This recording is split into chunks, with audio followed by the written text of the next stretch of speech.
안녕하세요. DJ 현희입니다. 오늘의 사연 시작하겠습니다. 안녕하세요. 저는 40대 초반 박인주라고 합니다. 여러분은 꼭 만나야 할 운명, 인연을 오랜 세월을 지나 만난 경험이 있으신가요? 40년 좀 넘게 산 저는 사실 엄청난 운명의 힘을 느낄 만한 인연을 만난 것 같진 않았는데요. 엄마를 매개로 제게도 그런 일이 일어났지 뭐예요. 이런 일이 정말 일어나는구나. 이런 게 운명이구나. 그런 생각이 절로 들더라고요. 직접적으로는 저희 엄마에게 일어난 일이기에 제가 오늘 하려는 이야기도 저희 엄마의 이야기가 될 수도 있을 텐데요. 이야기를 잘 풀어보겠습니다. 저희 엄마는 고아로 자란 분이에요. 그래서 어렸을 때부터 고생을 정말 많이 했다고 하는데 그래서인지 몰라도 잔병 치레도 많고 몸이 유난히 약하셨죠. 계절이 바뀌기만 해도 기침, 두통은 기본에 이따금씩 10가지 오르는 등 몸이 먼저 티를 냈거든요. 아빠는 그런 엄마에게 지극정성이셨던 분이셨어요. 다른 집 아빠들은 딸이라면 눈에 넣어도 안 아프다며 깜빡 죽는 딸 바보라고 하던데 저희 아빠는 늘 저보다 엄마가 먼저셨죠. 과장을 조금 보태자면 아빠는 엄마밖에 모르는 사람이라고 해도 좋을 겁니다. 아빠가 퇴근해서 돌아오시면 제일 먼저 달려나가는 건 저였어요. 아빠, 나 숙제 다 했어. 볼래? 그래, 잘했구나, 우리 딸. 근데 엄마는 어디 계셔? 엄마? 엄만 방에 누워있어. 어제부터 머리 아프다고 했잖아. 그러면 아빠는 벌써 신발을 벗자마자 안방으로 들어가면서 엄마 챙기기 바쁜 겁니다. 여보, 아직도 많이 아파? 이 약은 먹었어? 어디 봐, 내가 물부터 좀 갖다 줄게. 아니야, 괜찮아. 많이 나아졌는데 뭐 그렇게 호들갑 안 떨어도 된다고. 호들갑이라니, 우리 집에서 제일 중요한 사람이 당신인데 당신이 아프면 어떡해.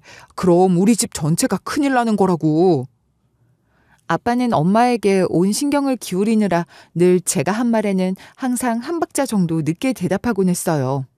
퇴근해서 오자마자 엄마부터 확인한 다음에야 그래 우리 딸 숙제도 참 잘했네 하며 저를 바라보셨으니까요. 워낙 어렸을 때부터 그랬으니 전 그게 당연하다고 생각하고 살았어요. 근데 친구들 집에 놀러를 가게 되면서 다른 집 아빠들은 다르다는 걸 알게 됐죠. 친구들이 아빠에게 안긴 채 우리 아빠 최고라고 하는 걸 봤지만 저는 그게 그다지 부럽진 않았던 것 같아요. 그러지 않는 저희 아빠에게 크게 서운하거나 그렇지도 않았고 말이에요. 그보다는 저도 나중에 커서 저희 아빠 같은 사람을 만나서 결혼하고 싶다는 생각을 했던 것 같아요. 네, 아빠는 제 이상형이었답니다. 아빠는 원래 배를 타시던 분이셨대요. 한 번 타고 나가면 1년이고 2년이고 먼 바다로 나가 일을 하고 돌아오곤 하셨다고 말이에요. 그런 생활을 반복하던 중 잠깐 무태 나와 있을 때 어느 작은 항구마을 식당에서 일하는 엄마를 보고 첫눈에 반해 엄마와 결혼하고 나선 몸 약한 엄마를 혼자 두고 바다에 나갈 수 없어 더 이상 먼 바다로 나가는 배를 타지 않으셨다고 들었어요. 엄만 그걸 참 많이 미안해 하셨죠. 여보, 그러지 말고 이제 당신이 타고 싶은 배 타고 나가도 돼. 나도 어디가 특별히 아픈 것도 아니고 인주도 이제 많이 컸잖아. 당신도 당신이 하고 싶은 거 하고 살아야지. 작은 마을에서 너무 답답하지 않아? 아유, 그런 소리 마. 내가 당신 두고 어떻게 그렇게 오래 멀리 나가 있을 수 있겠어. 그런 배 타는 건 이제 별로 하고 싶지도 않아. 그게 그렇게 안타까우면 조금 더 큰 항구 도시로 나가서 사는 건 어때? 와, 우리 이사 가는 거야? 더 큰 도시로? 와, 신난다. 미안해서 어떡하지? 인주야, 엄마는 도시가 싫어. 사람 많은 곳에 가면 머리부터 아픈 것 같아. 가슴도 답답하고 말이야. 당신이 싫으면 나도 싫어. 인주야, 미안하지만 우린 이 마을에서 쭉 살아야겠다. 그래도 괜찮지? 아빠는 엄마 말이라며 뭐든지 다 좋다니까 뭐. 알았어요. 나 혼자 뭘 어쩌겠어. 엄마가 미안해. 대신 우리 딸 공부 열심히 해서 큰 도시에 있는 대학에 가면 되잖아. 엄마가 응원할게. 아빠는 그렇게 작은 항구 마을에 살면서 가까운 바다에 나가는 배를 타거나 여기저기 허드렛 일을 해주며 생계를 유지했어요. 작은 마을이다 보니 아무래도 할 수 있는 일이 한정적일 수밖에 없었을 테고 그래서 조금 더 큰 항구 도시로 가고 싶어 하셨던 거겠지만 엄마가 싫다니 두말하지 않으셨답니다. 그렇게 해서 저도 엄마 아빠가 만난 그 작은 항구마을에서 태어나 쭉 자라게 됐던 거예요. 큰 도시로 가는 것에 대한 환상 같은 것을 품었던 시절도 있었지만 저 역시 엄마처럼 작은 제 고향 마을이 좋았던 것 같아요. 도시 아이들이 시골로 수학여행을 오듯이 저희는 도시로 수학여행을 갔었거든요. 초등학교 6학년 때 처음으로 그렇게 도시 경험을 했었는데 그러고 나서 제가 사는 고향 마을이 더 좋아졌지 뭐예요. 수학여행 가보니까 엄마가 왜 도시를 싫어하는지 알 것 같더라. 사람도 너무 많고 공기도 많고 어지럽고 복잡한 게 너무 싫었어. 그래? 우리 딸은 도시에 가서 살고 싶어 하는 줄 알았더니 이번에 가보고 실망이 컸나 보네. 응, 별로였어. 친구들은 빌딩이나 건물 같은 거 보면서 멋있다고 하던데 난 그렇지도 않았고 감흥이 전혀 없었어. 우리 마을이 훨씬 더 좋은 것 같아. 그랬어? 잔뜩 기대하고 간 수학여행이었는데 그렇게 실망해서 어떡하니? 뭐 괜찮아. 덕분에 내 고향 우리 마을을 더 좋아하게 됐으니까 더 잘 된 거지 뭐. 나도 도시 싫어. 좋은 거 하나도 없고 혼란하게만 하더라 뭐. 뭐야, 그 정도였어? 역시 내 딸 맞나보네. 엄마도 그래서 도시에 나가는 게 싫어. 네, 잘 알겠습니다. 나도 도시가 좋아서 가자고 했던 거 아니라니까. 저는 그렇게 쭉 고향 마을에서 살았어요. 고등학생이 될 때까지 친구들 여럿이 마을을 떠나 더 큰 도시의 고등학교에 진학했지만 저는 그 작은 마을에서 통학할 수 있는 고등학교에 다녔죠. 그러니 고등학교 졸업할 때까지 고향을 떠날 일이 없었고 대학 진학도 고민 끝에 포기하게 됐으니 더 이상 고향을 떠날 일이 없었던 거예요. 도시에 나가 사는 게 싫어서 대학 진학을 포기한 건 아니고요. 제가 뭐 공부를 특별히 잘한 것도 아니었고 그렇다고 어떤 뜻이 있어서 꼭 하고 싶은 공부가 있는 것도 아니었는데 굳이 대학에 가야 하나 그런 생각이 들었던 것 같아요. 집안 형편이 그리 좋은 건 아니었지만 자식이라곤 저 하나밖에 없었으니 엄마도 아빠도 지원을 해주시겠다고 대학에 가라고 하셨는데 제가 그럴 만큼 대학에 가고 싶지 않았던 거죠. 아무리 그래도 요즘은 너나 할 것 없이 다 대학에 가잖아. 등록금 때문에 그러는 거면 걱정하지 마. 엄마 아빠가 너 하나 공부시키는 건 해줄 수 있어. 정말이야. 에이, 그런 걱정이라면 뭐 나도 아르바이트 하면 되고 또 정말 공부가 하고 싶다면 전문대학 같은데 장학금 받으면서 갈 수도 있어. 그리고 농어촌 특별전형 같은 혜택도 있고 말이야. 그래, 아빠도 그 얘기 하려고 했다. 특별 전형 있는 대학으로 잘 알아보면 등록금 크게 부담 안 갖고 공부할 수도 있어. 엄마 말처럼 그 정도는 아빠가 얼마든지 해줄 수 있고 말이야. 나중에 후회하지 말고 대학 공부해보는 게 어때? 후회 안 할 자신 있는데 후회해도 뭐 어쩌겠어. 내가 지금 대학 가고 싶은 생각이 없는 걸. 난 그냥 이 마을에서 이렇게 엄마 아빠랑 사는 게 좋아. 아니 근데 엄마랑 아빠랑 둘 다 왜 나를 대학 못 보내서 안달이야? 나 보내고 둘이서만 살고 싶어서 그래? 얘는 참 별소리를 다 하네. 네가 괜한 걱정으로 대학을 포기하려는 건 아닌가 해서 그러지. 이 작은 마을에서 할 수 있는 것도 별로 없잖아.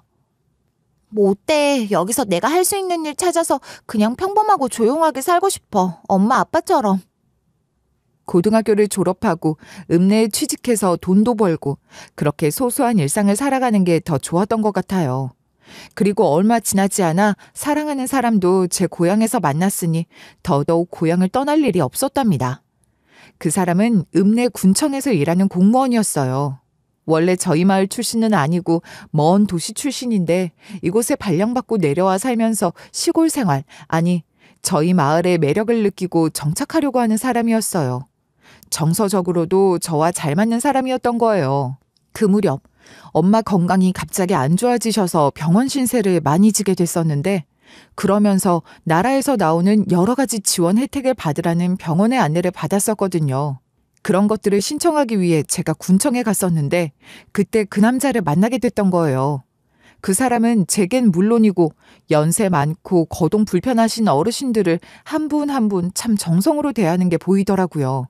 저처럼 대신 일을 처리해 줄 사람이 없으면 직접 구청에 나오실 수밖에 없으셨을 텐데 절차가 복잡하기도 하고 어려운 점이 한두 가지였을까요?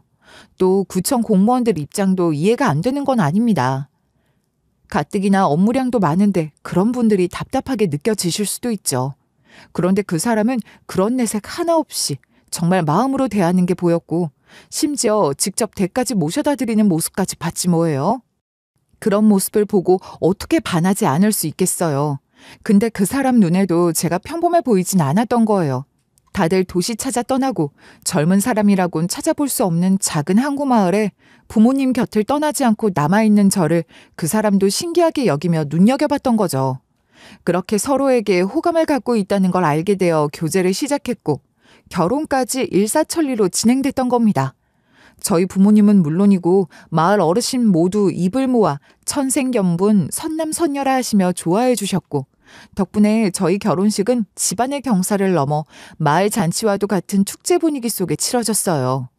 저도 남편도 그런 것에 더할 나위 없이 큰 행복감을 느꼈답니다. 천생연분이 맞나보다 하면서 말이에요.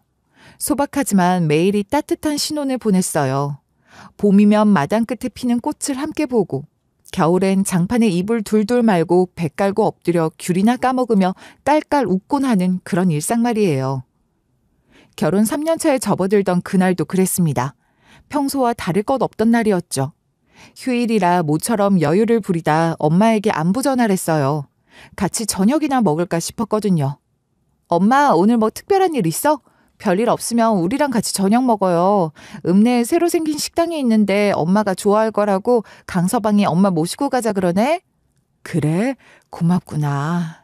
별일이야 없다만 아빠가 새벽에 일찍 배 타고 나가셨어. 그래? 그런 말씀 없으시더니 갑자기 나가신 거야? 급하다고 도와달라는 연락이 왔지 뭐야. 네 아빠가 그런 부탁받고 안 나갈 사람이니? 그렇구나. 그럼 일단 아빠 들어오시는 거 봐서 다시 얘기해요. 그렇게 전화를 끊고 여유로운 휴일 아침을 보내고 있었는데 갑자기 남편이 다급하게 저를 부르는 거예요. 여보, 이리 와서 뉴스 좀 봐. 왜? 무슨 뉴스길래 그래? 앞바다에 큰 해일이 들이쳤대. 예보도 없이 갑자기 온 거라는데 아버님 괜찮겠지? 뭐라고? 해일? 세상에 이게 다 무슨 일이야. 어디 뉴스 좀 들어보자. 뭐? 연락이 끊긴 어선이 몇 척이나 있다는데? 엄마한테 엄마한테 가봐야겠어. 심장이 쿵 하고 내려앉는 것 같았습니다. 머릿속이 하얘지고 손이 벌벌 떨리면서 무작정 친정으로 달려갔어요. 집에는 이미 다른 마을 분들이 몇몇 와 계셨는데 아빠와 같은 배를 탄 분들의 가족들이었죠.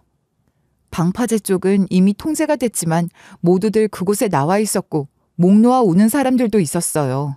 엄마 역시 그 자리에 곧장 쓰러지듯 주저앉고 말았지만 저는 그 순간 엄마를 붙들고 울 수만은 없었어요.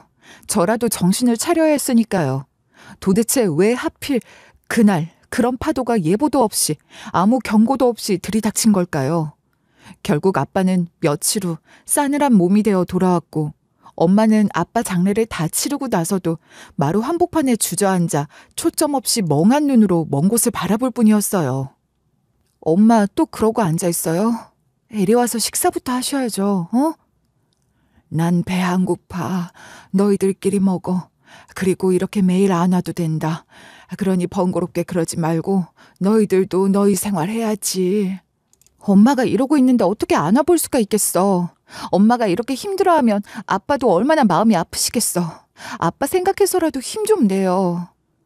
아무리 생각해도 받아들일 수가 없어. 그날 새벽에 내가 무슨 수를 써서라도 네 아빠 못 나가게 막았어야 했는데 다 내 잘못이야. 그게 왜 엄마 잘못이야. 예보도 없이 찾아온 해일을 누가 어떻게 알고 막을 수가 있겠어. 애초에 그런 작은 배를 타고 나간다고 하는 걸 말렸어야 했어. 이제 고기잡이 배 그만 타라고 했어야 했다고. 엄마는 그렇게 아빠를 말리지 못한 자신을 자책하면서 더욱 큰 슬픔에 빠진 것 같았어요. 늘 우리 가족에게 웃음을 주시던 아빠셨기에 아빠의 갑작스러운 죽음은 우리 가족 모두를 큰 슬픔에 빠지게 했지만 무엇보다 엄마의 상실감은 감당할 수 없을 정도의 큰 것이었습니다. 아빠의 전부가 엄마였듯이 아빠 역시 엄마의 모든 것이었던 분이셨으니까요. 아빠 없이는 엄마 혼자 할 수 있는 게 아무것도 없는 거나 다름없었는데 아빠는 그런 엄마를 두고 어떻게 떠날 수 있었을까요? 그런 생각을 하면 저도 가슴이 찢어지는 것 같았죠. 도무지 슬픔을 극복하지 못하는 엄마와 그런 엄마를 보며 저 또한 힘들었던 시간을 보낼 수밖에 없었어요. 그때 남편이 제게 그렇게 말해주더군요. 우리가 장모님 모셔오자. 그게 좋을 것 같아. 정말이야? 정말 그래도 돼? 그래, 그러는 게 당연한 거야. 장모님은 가뜩이나 장인어른에게 많이 의지하셨던 분인데 생활적으로도 그렇고 정서적으로도 혼자 계시는 건 안 될 것 같아. 자기가 먼저 그렇게 말해주니까 너무 감동이다. 정말 고마워. 아닌 게 아니라 자기한테 그런 부탁을 해보는 게 낫지 않을까 그러고 있었거든. 내가 좀 더 일찍 살폈어야 했는데 미안해. 나도 장모님 혼자 계시게 하는 거 불안하고 마음도 안 좋아. 모셔와서 우리 집에서 함께 지내자. 마음을 넓게 쓸 줄 아는 착한 남편 덕분에 그렇게 엄마를 저희 집으로 모셔올 수 있었고, 얼마 지나지 않아 제가 임신까지 했으니 여러모로 엄마를 모셔오길 잘했다는 생각이 들었어요. 금방 손녀딸이 태어났고 손녀 보는 재미로라도 엄마가 다시 활기를 찾으시길 바랐던 거죠. 제가 산후조리하고 딸아이에게 손이 한창 많이 갈 무렵엔 엄마도 저를 도와주시며 웃기도 많이 웃으시고 그렇게 나아지시려나 보다 싶었는데 손녀 보는 재미도 잠시뿐인 거예요. 손녀딸 재롱도 아빠를 잃은 엄마의 슬픔을 잊게 할 수는 없었던 것 같아요. 슬픔에서 헤어나지 못하는 엄마는 급기야 경미한 우울증 증세까지 보이기 시작했어요. 장모님이 계속 저러셔서 참 걱정이다. 지금이야 증세가 심하진 않다곤 해도 언제 심해질지 모르는 거잖아. 우울증이 그렇게 무서운 거라는데 말이야. 그러니까 말이야. 정말 속상하는 걸 떠나서 너무 걱정돼. 멍하게 계시는 시간이 점점 늘어나는 것 같거든. 어떻게 해야 좋을지 모르겠어. 병원에라도 모시고 가야 하나 싶고. 병원에 모시고 가고 싶어도 여기선 한계가 있잖아. 이왕이면 큰 병원에서 치료를 받게 해드리는 게 좋지 않겠어? 그거야 그렇지만 엄마 병원 때문에 도시에 왔다 갔다 하는 것도 보통 일은 아닐 거야. 아직 애가 어려서 움직이는 게 쉽지도 않고. 우리 그냥 도시로 나가서 살까? 장모님 병원 가실 일이 점점 많아지실 텐데 아무래도 여기선 좀 그렇지. 하긴 연세 드실수록 도시에 살아야 한다곤 하더라. 이왕 도시로 나갈 생각을 했으니 그냥 서울 가서 살까? 당신 생각은 어때? 남편은 서울만큼이나 번잡한 대도시 출신으로 시골 생활에 너무나도 만족하고 있었던 사람이었고, 그런 곳에서 우리 아이 낳아 키울 수 있어서 너무 좋다고 했던 사람인데, 저희 엄마 병원 때문에 도시, 그것도 서울 가서 살 생각까지 해주는 게 너무 고마웠죠. 그런데 그런저런 이야기를 하며 남편과 상의하던 중 주무시는 줄 알았던 엄마가 그 말을 듣고서 벌떡 일어나시면서 그러시는 거예요. 이왕 이 마을을 떠나 이사를 할 거라면 경주로 가자, 어? 아이고 깜짝이야. 엄마 주무시는 거 아니었어요? 근데 뜬금없이 경주는 뭐야? 장모님 경주에 무슨 연고라도 있으세요? 연고라니 내가 그런 게 어디 있니.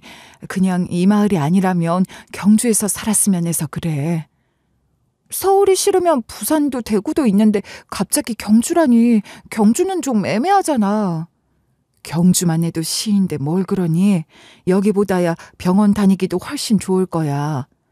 하긴 경주에 의과대학도 있을 거야. 장모님 말씀처럼 우리가 사는 이 작은 마을보다야 여러모로 의료 환경이 좋긴 하겠지. 장모님이 원하시니 경주로 한번 생각해보자. 그래, 이 마을 떠날 거라면 경주로 가고 싶구나. 다른 곳은 싫어. 경주에 누가 있는 것도 아니라고 하시면서도 어찌나 강력하게 경주로 가자고 하시는지 의아하면서도 어쩐지 그곳으로 가야 할 것만 같더라니까요. 그렇게 해서 공무원인 남편이 일단 구청에 지역 간 이동 발령 신청을 해보겠다고 했는데 운이 좋았던 것인지 경주로 갈 운명이었던 것인지 마침 교차 지원을 한 사람이 있다고 해서 이동 발령이 가능한 상황이 된 거예요. 그래서 망설임 없이 경주로 이사를 한 겁니다. 처음엔 너무 갑작스럽게 일이 진행된 것 같아서 불안한 마음도 없지 않았는데 막상 와보니 너무 좋은 곳인 거예요. 엄마에게는 말할 것도 없고 딸아이도 경주를 너무 좋아했어요. 번잡한 도시가 아니어서 저도 남편도 만족하며 경주에 정착할 수 있었답니다. 사실 엄마 치료 때문이라면 어쩔 수 없다 생각했지만 꼭 서울이 아니더라도 대도시로 가서 사는 건 제게도 부담스러운 일이었는데 경주에서의 생활은 그런 부담 전혀 없이 정말 좋았던 것 같아요. 그렇게 행복한 생활을 이어나가던 어느 날 멀쩡하게 출근한 남편이 심장마비로 병원에 실려갔다는 소식을 듣고 달려갔으나 이미 숨을 거두고 마는 일이 일어났습니다. 믿을 수 없는 현실에 좌절했지만 좌절마저 마음껏 할 수 있는 상황이 아니었죠. 당장 제가 나서지 않으면 노모와 어린 딸이 밥도 못 먹게 될 형편이었으니까요. 남편과 결혼하고 나서도 처음엔 저도 일을 계속했지만 아빠 돌아가시고 엄마 모셔온 후 아이를 가지면서 일을 그만두게 됐고 경주에 와서도 남편이 벌어다 주는 돈으로 살림을 알뜰하게 하는 것을 제 역할이라 생각하고 살았거든요. 그렇게 산 게 벌써 몇 년인데요. 그렇다고 제가 학벌이 좋은 것도 아니고 무슨 기술이나 경력이 있는 것도 아니었으니 만만한 게 식당 일이었죠. 그나마 남편 동료였던 분의 도움으로 경주에선 꽤 알아주는 고급 한정식 집을 소개받아 그곳에서 일하게 된 것에 감사할 따름이었습니다. 먹고 살아야 했으니 무슨 일이라도 시켜주는 곳만 있으면 마다할 처지가 아니었는데 그런 고급 한정식 집에서 일할 수 있었으니 누구보다 열심히 일해서 그곳에서 계속 일하고 싶다는 생각뿐이었어요. 아닌 게 아니라 일을 해보니까 재미도 있고 욕심도 생기고 그러더라고요. 그렇게 부지런을 떨었더니 저의 성실함을 알아주는 사람도 생기고 뿌듯했죠. 그렇긴 하지만 제가 할 수 있는 일은 여전히 허드렛 일에 불과했어요. 워낙 고급 한정식 집이기도 하고 원래 음식 만드는 일은 오랜 수련을 거쳐야 할 수 있는 일이니까요. 이미 그곳에서 일을 하며 배우고 있는 수련생들도 적지 않았고 말이에요. 그런 상황에서 저 같은 사람이 감히 음식 만드는 일을 넘볼 수가 있나요? 그래도 재료 손질하고 이런저런 심부름하면서 보고 배우게 되는 것들만 해도 재밌었던 것 같아요. 그렇게 먹고 살기 위해 시작한 일에서 저 나름대로의 삶의 희망을 발견했고 그렇게 힘을 낼 수 있었어요. 언젠간 저도 저렇게 음식 만드는 일도 할 수 있지 않을까 막연히 그런 생각도 하면서 열심히 일했던 것 같아요. 그러던 어느 날 식당 요리부에서 일하시는 분이 제게 어떤 제안을 하나 해주신 거예요. 인주 씨, 누가 나한테 사람 소개를 좀 해달라고 해서 내가 인주 씨가 생각이 났지 뭐야. 인주 씨 이렇게 부지런하고 손끝도 야무져서 추천해주면 좋은 소리 들을 것 같아서 말이야. 어머, 정말요? 좋게 봐주셔서 감사합니다. 어떤 일인데요? 식당이에요? 그게 부잣집 가사 도우미 일인데 혹시 그런 일에 선입견 같은 거 있어? 그렇단 미안해. 근데 정말 괜찮은 자리여서 그래. 가사 도우미요? 아, 해본 적이 없긴 한데. 식당에서 일하는 것보다 수월할 거야. 그뿐이야? 월급은 훨씬 많이 줄 텐데. 사실 가사 도우미 일이라고 해서 조금 망설여지기도 했던 게 사실인데 월급을 훨씬 많이 받을 수 있다는 얘기에 귀가 번쩍 뜨이더라고요. 엄마 병원비에 어린 딸 밑에 들어가는 돈을 생각하면 당시 제 처지에 월급 많이 주는 곳만큼 좋은 직장은 없는 거였죠. 일이 훨씬 더 힘들다고 하더라도 무조건 좋다고 할 판인데 일도 더 수월할 거라고 하니 마다할 이유가 없는 거예요. 아, 그래요? 월급을 그렇게 많이 주시나요? 전 경험도 없는데 저 같은 사람도 괜찮을까요? 그럼 마침 그 댁에서 용모 단정하고 일 깔끔하고 성실하게 해줄 좀 젊은 도우미를 찾고 있어. 내가 보기에 인주 씨만큼 적임자도 없다 싶어서 얘기를 하는 거야. 아, 네, 좋아요. 그렇게 말씀해 주시니 용기가 나네요. 저 해보고 싶어요. 제가 뭘 어떻게 하면 되죠? 그런 댁 살림을 제가 잘할 수 있을지 걱정이 되긴 해서요. 그런 걱정할 것 없어. 그 댁이 그래도 경주에서는 꽤 알아주는 부잣집이거든. 포항에서 큰 사업을 하는 집안이야. 네, 그렇군요. 그런 집이라고 하더니 더 겁이 나는데 어떡하죠? 그럴 것 없어. 그 댁에서 오래 일한 가사 도우미가 연세가 많아지셔서 그분 보조를 하며 일을 배울 사람을 찾는 거라고 들었어. 그러니까 일은 들어가서 배우면 돼. 들어보니까 그 연세 많으신 가사 도우미가 음식 솜씨가 그렇게 좋은 분이라고 하더라고. 인주 씨 요리 배우고 싶어 했잖아. 어머, 어떻게 아셨어요? 네, 맞아요. 저도 언젠간 요리부에 들어갈 수 있으려나 그런 생각도 했는데. 알지 그럼. 내가 인주 씨한테 그 정도 관심은 있었다고. 그러니까 이런 자리도 소개하는 거야. 역시 열심히 일한 보람이 있다 싶었습니다. 아무도 알아주지 않아도 상관없다고 생각했지만 그렇게 저를 알아봐 주시고 눈여겨봐 준 분들도 계셨다는 거잖아요. 그런 분이 마음을 써서 소개해 주신 자리라고 하니 더욱 믿음이 갔고 가사 도우미라고 해서 그저 식모살이를 하는 게 아니라 뭔가 배울 게 있다는 것도 너무 좋았어요. 그렇게 부푼 마음으로 그 집에서 일을 하기 시작했죠. 듣던 대로 일은 그리 힘들지 않았어요. 식구도 단출한 편이었거든요. 회장과 사모가 있었고 그 댁 자식들은 다 서울, 미국에서 산다고 하더라고요. 그리고 회장의 막내 동생이라는 분이 독신이신데 그 댁에 같이 사는 건 아니지만 회장과 함께 사업을 하는 분이기도 하고 근처에 살고 있었기에 자주 드나들었으니 그분의 식사를 챙기는 것 정도가 전부였어요. 회장이 어림잡아도 60대 중반은 되어 보이셨는데 그 막내 동생이란 분은 아무리 많이 봐도 40대 후반이나 되었을까요? 진짜 최대한 많이 봐도 50대 초반까지 보기도 힘들 것 같았으니 막내 동생 정도가 아니라 막둥인가 보다 싶었습니다. 처음 그 집에서 일하기 시작했을 때 그댁 사모가 제게 주의사항인 듯 독신인 시동생이 자주 드나든다고 미리 말을 해줬었는데 그때 뭔가 약간 부정적인 뉘앙스로 말을 해서 저도 모르게 히스테릭하고 나이 많은 깐깐한 독신남을 생각했는데 생각보다 인상이 좋았어요. 말수가 없는 것도 점잖아 보여서 좋았고 무엇보다 늘 제게 깍듯하게 대해주는 걸 보면 성품도 좋은 사람이구나 했죠. 회장도 마찬가지였어요. 늘 바쁘신 분이니 자주 보진 못해도 좋은 분이라 느껴졌던 것 같아요. 그 댁 사모는 어땠냐고요? 뭐 굳이 따지자면 그나마 그 사모가 제일 깐깐한 편이라고 할 수 있었을 거예요. 제가 그런 부잣집 사모를 많이 볼 일도 없었지만 드라마 같은 데서 자주 보던 부잣집 사모 이미지를 어느 정도는 갖고 있는 그런 사람이었어요. 어머, 아줌마, 이걸 이렇게 두면 어떡해요? 이거랑 이건 전혀 다른 거라고요. 섞이면 안 되는데. 아, 정말 이걸 어떡해? 그런 거예요? 몰랐어요. 죄송합니다. 제가 아무것도 모르고 실수를 했어요. 어르신께 물어보고 잘 구분해 둘게요. 그럴 수 있겠어요? 앞으로는 뭐든지 저지르기 전에 좀 물어보고 해요. 그렇게 마음만 앞서서 한다고 잘하는 게 아니라고. 네, 그럴게요. 죄송합니다.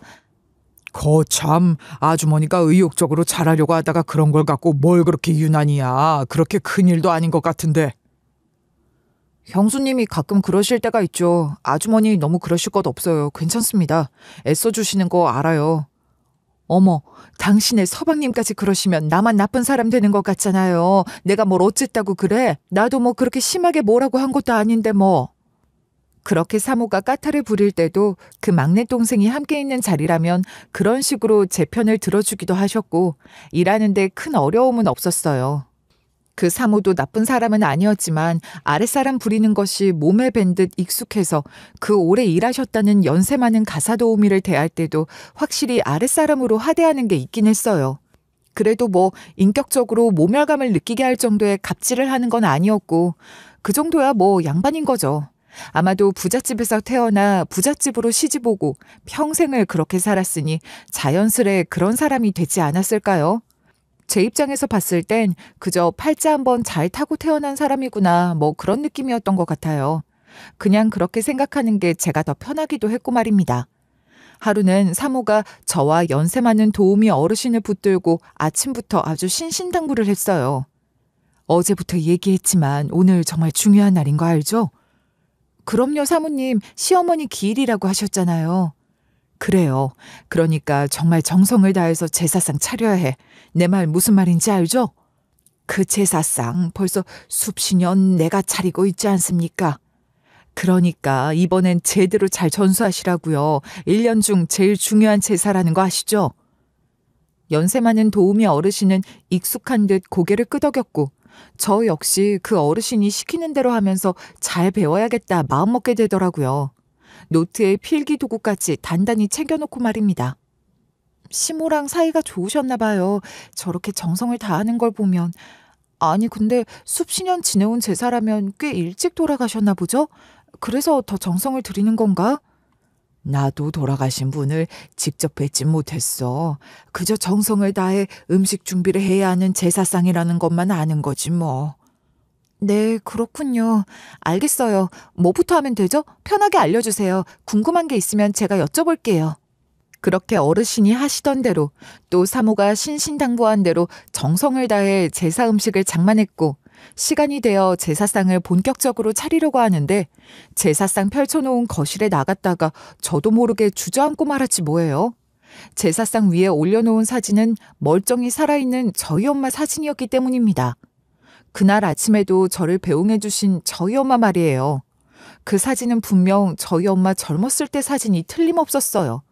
아니, 왜 저희 엄마 사진이 오래전 죽었다던 그 댁 사모의 시모 사진으로 둔갑해 그런 제사상 위에 올려져 있는 거냐고요. 그걸 보고 제가 기절하지 않은 게 신기할 정도 아닌가요? 제가 귀신이라도 본 듯 주저앉으며 놀라 자빠지니 그 댁 시모가 저를 보며 인상을 한껏 찌푸리고 뭐라고 하더라고요.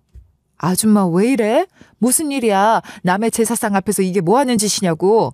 이거 정말 중요한 제사라고 그렇게 신신당부했는데 대체 왜 이래? 어디서 초를 치냐고. 그게 아니라 저 사진이요. 저 사진이 사모님 시어머니 사진이라고요? 정말이에요? 정말 저 사진이 맞아요? 대체 무슨 소리를 하는 거야? 그럼 맞고 말고. 아줌마 정말 왜 이래? 정신이 어떻게 된 거 아니야? 그럴 리가요. 저 사진이 정말 사모님 시어머니 사진이 맞다면 정신이 어떻게 된 건 제가 아니라 사모님일 겁니다. 뭐? 이 아줌마가 정말. 아줌마 지금 나랑 뭐 하자는 거야? 저 사진이요. 저희 엄마 사진이라고요. 지금 저희 집에서 멀쩡히 잘 살아계시는 저희 엄마 사진이 틀림없어요. 저는 그렇게 말을 토해내듯 큰 소리로 말했고 제 말을 들은 사모는 입을 떡 벌리며 기함하더군요. 그런데 사모도 사모지만 언제 내려오셨는지 회장님이 2층에서 내려오시며 그 소리를 듣고 사모보다 빨리 저를 다그치셨는데 회장님이 제게 뭐라고 하셨는지 아세요? 뭐라고요? 아주머니 다시 말씀해 보세요. 정말입니까? 영숙이 누나가 아주머니 엄마라고요? 영숙이 누나 지금 살아있나요? 어디 있나요? 네? 지금 여기 아주머니랑 같이 있나요? 영숙이 누나라뇨. 저희 엄마 이름은 영숙이가 아닌데요, 회장님. 그럴 리가. 저 사진이 아주머니 엄마라면서요. 그럼 영숙이 누나가 틀림없어요. 저 사진은 저희 엄마가 확실하지만 저희 엄마는 영숙이가 아니에요. 뭔가 잘못 알고 계신 것 같아요. 아닙니다. 저 사진은 분명 영숙이 누나예요. 잘못 알고 말고 할 것도 없습니다. 아니, 잠깐만. 그러니까 저 사진이 정말 아줌마 엄마 사진이란 거야? 정말요? 몇 년생인데. 아니, 그럴 것 없이 이리로 당장 데려와봐요. 살아있다며. 그럼 그럴 수 있는 거 아니야? 그야말로 그런 난리법석이 없었어요. 대혼란이었죠. 회장님이 그토록 부르짖는 영숙이 누나. 그런데 저희 엄마 이름은 영숙이가 아니고, 그렇지만 그 사진은 저희 엄마가 틀림없는 상황이었으니 귀신이 고칼 노릇이 아닌가요? 회장과 사모 둘 다 제게 저희 엄마에 대해 물어보느라 정신이 없었고 결국 저는 사모의 말처럼 엄마를 모셔오기로 했어요. 그 방법 말고는 다른 길이 없다 싶더라니까요. 그래서 전 제사상이고 뭐고 당장 엄마를 모셔오라는 사모의 성화에 바로 엄마를 모시러 집으로 갔고 묻지도 따지지도 않고 엄마 모시고 다시 그 댁으로 들어서는데 그 댁 대문을 넘어서며 엄마가 울음을 터뜨리시는 겁니다. 왜 그러시냐 해도 엄마는 말없이 눈물만 흘렸어요. 그런 엄마의 모습을 보며 무슨 사연이 있긴 있나 보다 싶었죠. 그렇게 엄마를 모시고 그 댁으로 들어간 순간 회장님이 엄마에게 달려와 두 손을 덥석 잡으시더군요. 영숙이 누나 맞지? 누나가 틀림없어. 아무리 세월이 흘렀어도 누나를 내가 못 알아볼 순 없지. 누나 살아있었구나. 살아있었어. 그래 나야. 세월이 참 많이도 흘렀다. 너도 어느새 흰머리가 다 났구나. 누나, 세상에 이렇게 누나를 다시 만날 줄이야. 내가 나이가 몇인데 그래. 누나는 그래, 누난 그동안 어디서 어떻게 살았던 거야? 대체 어떻게 살았어? 엄마는 회장님을 스스럼 없이 대했고 어디서 어떻게 살았냐는 그 물음에 다시 한번 큰 울음을 터뜨리고 말았어요. 엄만 그렇게 회장님 손을 맞잡고 오열하기 시작한 겁니다. 알고 보니 엄마 역시 어린 시절부터 제가 도우미로 일하는 그 댁 도우미로 일했던 사람이었던 거예요. 고아로 자라 7살 때부터 남의 집에서 일해주고 얹혀 살았던 엄마는 중학생 때부터 그 댁에서 일을 했다고 해요. 그러니까 지금의 회장님의 부모가 살아계셨던 시절이었던 거죠. 당시 주인집 도련님이었던 회장님은 저희 엄마를 누나라고 부르며 그렇게 따랐고 저희 엄마 역시 회장님을 각별히 챙겼으니 어린 시절 친남매 같은 정을 나눈 사이였던 거죠. 그런데 엄마가 갓 20살이 되었을 때 그 댁 선대 어르신, 그러니까 회장의 부친 되는 사람이 엄마에게 나쁜 마음을 품었고 그에 저항할 수 없었던 엄마는 그렇게 당하기만 하다가 임신까지 하게 된 거였어요. 그 사실을 안 선배 어르신의 부인, 그러니까 지금 회장님의 모친이 가만히 있었겠어요? 노발대발 아주 난리가 났었겠죠. 그러나 그댁 씨를 임신한 엄마를 함부로 어찌하지 못했다고 하는 걸 보면 그 선대 어르신의 위세가 대단했던 모양입니다. 그렇게 엄만 그댁에서 아들을 낳았으나 아이를 낳자마자 쫓겨났다고 해요. 난 누나가 아이를 낳자마자 그렇게 쫓겨나듯 집에서 나가게 될 줄은 꿈에도 몰랐어. 우리 어머니가 그렇게까지 하실 줄은 정말 몰랐거든. 사모님이 내 꼴을 하루라도 더 보고 싶으셨겠니? 이 댁에서 아이를 낳게 해주신 것만 해도. 그리고 나도 이곳에 더 머물고 싶지 않았어. 오히려 쫓겨나는 게 좋기도 했어. 그래, 무슨 말인지 알아. 그때 누나 정말 힘들었을 거야. 내 한 몸 생각하면 그랬겠지만 그래도 피덩이인 아들을 낳자마자 뺏기고 나 혼자 몸으로 쫓겨나야 하는 게 쉽진 않았지. 평생 그 아이를 마음에 묻고 살았으니. 그 아이는 어떻게 됐니? 잘 자랐어? 그럼 잘 자랐고 말고 바로 만나게 해줄게. 조금만 기다려. 정말? 그 아이도 아직 여기 경주에 살고 있니? 나를 만나고 싶어 할까? 엄마가 낳은 아이, 그 아이는 바로 회장의 막둥이 막내 동생이었던 겁니다. 사람이 그렇게 괜찮은 사람이다 싶더라니 세상에 어떻게 이런 일이 다 있는지 모르겠어요. 엄마는 회장님으로부터 엄마가 낳은 아들에 대한 이야기를 들은 순간부턴 주체할 수 없이 많은 눈물을 흘리셨어요. 그 모습을 보니 저도 덩달아 눈물이 나더라고요. 지금껏 전혀 모르고 살았던 엄마의 과거, 그 회환들이 제게도 조금이나마 전해지는 것 같았고 엄마의 마음을 알 것 같았으니까요. 그나저나 그 제사상은 대체 뭐냐고요? 저도 그게 정말 너무 궁금한 거예요. 그게 어떻게 된 거냐면 말입니다. 회장의 모친 되시는 선대 사모는 엄마를 그렇게 쫓아내고도 분이 안 풀렸던 모양이에요. 선대 어르신이 돌아가시자마자 그때부터 저희 엄마 사진을 올려놓고 이렇게 저희 엄마 제사상을 차리게 했단 겁니다. 아니, 멀쩡하게 살아있는 사람 제사를 왜 지내요? 그리고 그렇게 못마땅해서 못 잡아먹어서 안달이라 몸 풀자마자 내쫓기까지 해놓고 무슨 지극정성 제사상이란 거죠? 저로서는 도무지 이해가 안 되네요. 그게 살아있는 사람의 제사를 지내면 그 사람에게 불길한 기운이 전해져서 오래 살지 못한다거나 뭐 그런 속설 들어본 적 없어요? 네? 뭐라고요? 그러니까 이 제사상이 저희 엄마 잘못되라고, 그러니까 말하자면 저주를 하는 제사상이었단 거예요? 아휴, 이걸 어떡하나. 그래, 말하자면 그런 건데, 우리 어머님 입장도 생각을 좀 해줘야지, 아줌마. 우리 어머님 입장에선 아줌마 엄마가 얼마나 미웠겠어.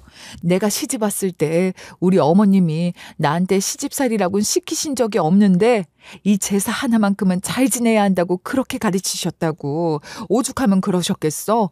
우리 어머님도 그게 한이 맺히셨던 거지. 정말 기가 막히더군요. 여러분은 그런 이야기를 들어보신 적 있으신가요? 전 그런 얘기를 처음 들었거든요. 멀쩡하게 살아있는 사람의 제사상을 그 사람 사진까지 올려놓고 그토록 지극정성으로 지내는데 그게 다름 아닌 저주의 의식 같은 거였다니 말입니다. 사모는 시모에게 그 모든 이야기를 다 듣고 시모 위하는 마음으로 시모 살아생전에는 물론이고 자기 시모가 돌아가신 후에도 그 시모의 뜻을 받든다며 계속해서 그 제사를 지내고 있었단 겁니다. 회장님은 자기 어머니가 그렇게까지 하는 것이 바람직하지 않다고 생각했고 저희 엄마에게 미안한 마음이 컸지만 그렇다고 어떻게 할 수도 없었고 자기 아내인 지금의 사모도 자기 엄마 뜻을 받든다는 것 또한 말리지도 못하고 그저 지켜보고만 있었단 거예요. 이 사람이나 돌아가신 어머니를 생각해서 내가 나서서 뭐라고 하지도 못하고 이런 말도 안 되는 제사를 지내는 걸 막지도 못했지만 누나를 찾아보려고 했었어. 어머니 돌아가시고 나서 나름대로 이리저리 수소문을 해봤는데 찾을 수가 없더라고. 찾지 못했을 거야. 혹시라도 누가 날 찾을까 봐 겁이 나서 이름도 바꾸고 작은 마을에 숨어 살다시피 했으니까. 그래, 그랬구나. 이름도 바꿔버린 거였어. 그렇게 평생 숨어 지내는 게 답답하지 않았어? 누나, 정말 고생 많았어. 그리고 너무 미안해. 정말이야. 우리 부모님을 대신해서 내가 꼭 잘못을 빌고 싶어. 그게 네가 이럴 일이겠니? 네가 이럴 일이 아니야. 엄마에게 그런 과거가 있었다는 걸 전혀 몰랐으니 제게도 이 모든 이야기가 너무나 큰 충격이었어요. 산후조리도 제대로 못하고 쫓겨나 이리저리 떠돌아다니며 고생을 한 탓인지 엄만 그렇게 몸이 약했었나 싶더라고요. 평생 온갖 잔병치레를 달고 살며 병약했던 엄마잖아요. 아니면 이 댁에서 그토록 정성스레 지냈다는 그놈의 저주와도 같은 그 제사가 정말로 무슨 나쁜 기운이라도 몰고 온 걸까요? 대체 저희 엄마가 무슨 죄를 지었길래요? 저도 모르게 억울한 감정과 분노가 훅 하고 치고 올라오는 것 같기도 했습니다. 그리고 그때 회장님의 연락을 받고 막내 동생이 달려왔죠. 엄마가 그때 낳았다는 그 아들, 그러니까 제게는 아버지가 다른 오빠가 되는 셈이네요. 회장의 막내 동생이란 그 사람은 자라는 동안 엄마의 존재에 대해 어렴풋이 알고는 있었던 모양이더라고요. 자기가 회장의 모친, 그러니까 선대 어르신의 아내인 선대 사모 소생의 친자가 아니라는 것은 회장 모친의 태도로 어렸을 때부터 익히 느꼈을 테고, 선대 어르신이 돌아가신 후부터는 아예 대놓고 선대 사모가 시모가 낳은 자식이란 소리를 공공연하게 했다고 하니 모를래야 모를 수도 없었을 겁니다. 그런 소리를 듣고 자라야 했으니 그 사람도 참 기구하게 살았다는 생각이 들어 더 마음이 짠했어요. 제가 그랬으니 엄마는 어떠셨겠어요? 엄마는 처음엔 엄마가 낳은 그 아들의 얼굴도 제대로 쳐다보지도 못하고 죄인처럼 고개를 떨구고 있었지만 그 막내 동생이 먼저 엄마에게 다가가 손을 내미니 빗장이 풀어지듯 엄마도 그 아들을 와락 끌어안으며 숲시년 세월의 회한을 내려놓는 것 같았습니다. 매년 지내는 이 제사가 나를 낳은 생모의 제사일지도 모른다는 생각은 했어요. 그렇지만 나를 낳다가 돌아가셨다고만 생각했지 이렇게 무슨 저주를 하려는 그런 제사인 줄은 꿈에도 몰랐죠. 그래도 돌아가신 제 엄마를 기리려는 것으로 감사하게 생각했는데. 서방님, 나를 원망하지 마세요. 나도 돌아가신 어머니 생각해서 어쩔 수 없이 한 거니까요. 내가 무슨 서방님 생모에게 철천지 원수를 졌다고 그랬겠어요. 이런 제사 나한테도 번거로운 거라고요. 미안하다. 내가 진작 못하게 했어야 하는 건데 알면서도 그러질 못했어. 그런 말씀 마세요. 그 덕분에 이렇게 모든 사실이 다 밝혀지게 됐잖아요. 저 제사상에서 저희 엄마 사진을 보지 않았다면 지금 이렇게 모두가 한자리에 모이지도 못했을 겁니다. 맞는 말이잖아요. 회장님 막내 동생은 자기 엄마의 제사상일 거라는 막연한 짐작을 했을 뿐 한 번도 그 제사에 참여한 적은 없었다고 해요. 자기가 태어난 것이 떳떳하지 않은 일이었다는 짐작을 하고 있었으니 그랬을 겁니다. 이제 이렇게 모든 진실을 알게 된 회장님의 막내 동생. 그러니까 제 오라버니와 엄마는 그렇게 서로를 마주보며 한참 동안 오열했어요. 40년도 훌쩍 넘은 50년 가까운 세월이 흐른 뒤에 마주한 모자라 아닌가 말입니다. 그러는 게 당연하죠. 그러고 보면 그때 엄마가 경주로 가자고 했던 것도 다 이유가 있었던 거예요. 그렇게 쫓겨난 집이었고 아픈 기억이 있는 곳이었지만 엄마가 경주에 가자고 한 건 바로 그 두고 온 아들 때문이었겠죠. 엄마가 낳은 아들이 잘 살고 있는지 한 번이라도 보고 싶었던 걸 거예요. 그렇게 엄마는 엄마가 낳은 아들을 다시 만나게 된 거죠. 그 옛날에도 엄마를 누나라 부르며 잘 따랐던 회장님은 그리 쫓겨난 엄마를 안타까워하기도 했었으니 그런 마음으로 엄마가 낳은 그 아들, 그러니까 자신의 막내 동생을 잘 보듬어 지금까지 지내온 것 같아요. 제 오라버니가 되는 그분도 말썽 한 번 부리지 않고 잘 자라줬으니 회장님과 함께 회사를 잘 이끌어가고 있는 거고 말이에요. 그렇게 자기 자리를 잘 지켜준 오라버니 덕분에 엄마도 엄마 아들을 낳은 사람으로서의 자격을 회복할 수 있었어요. 물론 그 댁 사모가 엄마를 시모로 깍듯하게 대접하지 않지만 그렇다고 함부로 하지도 못하니 그 정도면 됐죠 뭐. 처음에는 돌아가신 시모 이야기를 하며 절대 엄마를 받아들일 수 없다고 했지만 회장님이 강력하게 주장하신 덕분에 사모도 어쩔 수 없이 받아들이게 된 거예요. 그렇게 해서 저희는 지금 오라버니 혼자 살던 집에 들어와 함께 살고 있답니다. 마당 넓은 집이라 저희 딸이 너무 좋아하고 엄마도 어릴 때부터 살던 마을 경주에서 편안한 생활을 하고 계세요. 병원 치료도 오라버니가 꼬박꼬박 엄마 모시고 잘 다녀주고 계신답니다. 저는 그 댁에서 식모살이 하던 걸 그만두고 요리 공부를 시작했어요. 기억하시나요? 제가 한정식 집에서 일할 때 요리를 배우고 싶어 하며 관심 갖고 있었던 걸 말이에요. 오라버니가 적극적으로 지원해 주신다고 하셔서 배우고 있는데 전통 그대로의 요리법을 배워 현대적으로 재해석하는 저만의 요리를 만들고 싶다는 꿈을 꾸고 있어요. 40년 넘게 존재도 모르고 살았던 오라버니지만 이런 게 핏줄이고 가족이라는 것인지 그런 생각이 절로 드는 요즘입니다. 지금 저희 가족은 서로를 더 알아가고 있고 그러기 위해 노력도 많이 하고 있어요. 이렇게 매일 조금씩 더 가족이 되어가는 것이겠죠. 여러분, 제 이야기, 아니 저희 엄마의 이야기 어떻게 들으셨나요? 물론 엄마는 그 댁이 어딘지도 알고 있었고 그 댁은 어디 다른 곳으로 이사한 것도 아니었으니 이런 우연이 아니었더라도 언젠가 엄마가 진짜 때가 되었다는 생각으로 마음만 먹으면 언제든 그 사람들 앞에 나타날 수도 있었을 거예요. 그렇지만 그 댁 제사상에서 저희 엄마 사진을 보는 것 같은 운명적인 우연으로 이 모든 일이 일어난 것이니 저는 새삼 운명이나 인연이라는 것에 대해서도 많은 생각을 하게 됐던 것 같아요. 언제 어디서 무엇이 되어 다시 만날지 모르는 사람이라 생각하면 누굴 대할 때 함부로 대할 수도 없고 언제나 진심으로 마음을 다해 사람을 대하게 되는 것 같더라고요. 그게 참 좋아요. 상대가 저를 어떻게 대하는지 하는 건 그 사람의 문제인 것이고 저는 제 할 도리를 다하며 사는 거죠. 그렇지 않나요? 여러분은 좋은 인연들과 함께 행복하게 살고 계신가요? 혹시라도 지금 당장은 그렇지 않더라도 오늘 만나는 어떤 사람에게든 좋은 마음을 베풀어 보세요. 언젠가는 그 마음이 더 큰 마음이 되어 여러분께 좋은 소식을 가져올지 모르잖아요. 저는 그런 마음으로 평생 살 거랍니다. 이렇게 제 이야기를 끝까지 들어주셔서 너무 감사드리고요. 여러분께도 좋은 일들만 가득하시길 바랄게요. 정말 감사합니다.